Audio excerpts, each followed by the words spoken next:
Hey everyone, welcome to Math Weirdos, a channel where we discuss concepts, problems, and all things math. So, we'll kick off the channel with a very weird question from definite integration. Weird as in the method of solving or the substitutions used are atypical compared to usual integral problems. So, see the question and try to find out the solution. I is integral 0 to 1 minus x to the power 2025 whole to the power 1 by 2025 minus x whole square with respect to x. If you're stuck, observe that if we let this entire thing as fx, then the inverse of this function is itself, right? Because if we say y equals fx, then you can easily prove that x equals to fy. So for the solution, I'll say that I equals fx minus x whole square dx, and I have broken down the square. Using the formula a minus b whole square, I have broken down the square, right? This integral is a very sweet and innocent integral. We know that this will go to 1 upon 3, right?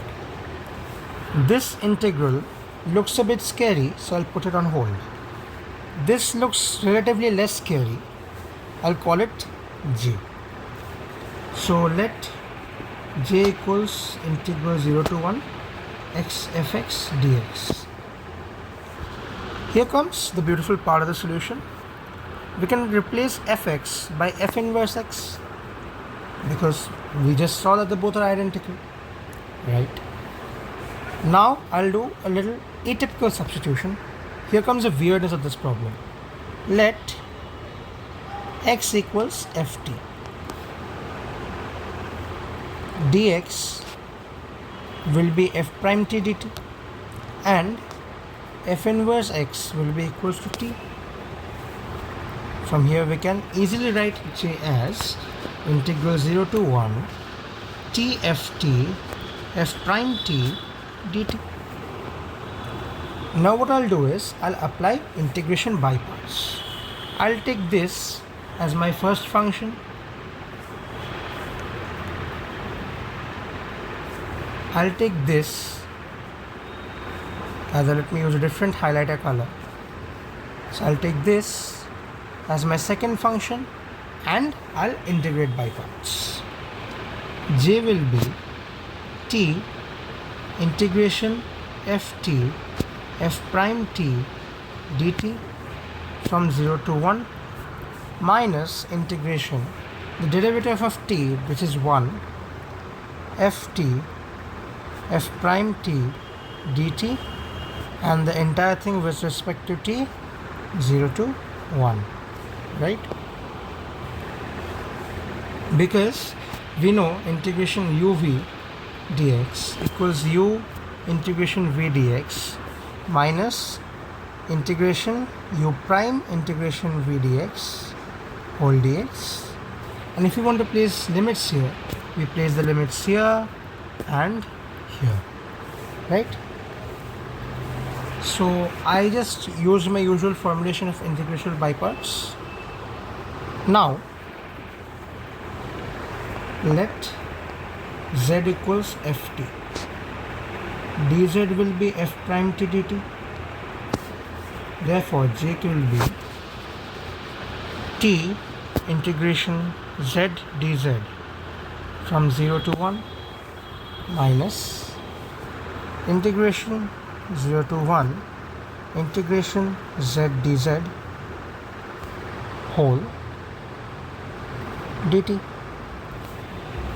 right? Now this will be half tz square from 0 to 1 minus integration 0 to 1 f square t upon 2 dt. I just put the value of f back here. I can also put it here. So f square t. Now again this will go to 0 because at one end of the limit t is 0, at the other end of the limit ft is 0, right? So we can say j equals minus half integration 0 to 1 f squared t dt. Now notice that this looks very familiar. Our original integral, if you remember from earlier, was integration 0 to 1 f squared t dt minus 2j plus 1/3. If we put this value of j here, then we will get integral 0 to 1 f squared t dt minus 2 times half integral 0 to 1 f squared t dt plus 1/3. Now this 2 and this half will cancel out. So will this f squared t and minus squared t dt. Therefore the answer will be I equals 1/3. If you like this problem and want more such problems, subscribe to this YouTube channel, like this video, comment and share it with your friends. Thank you.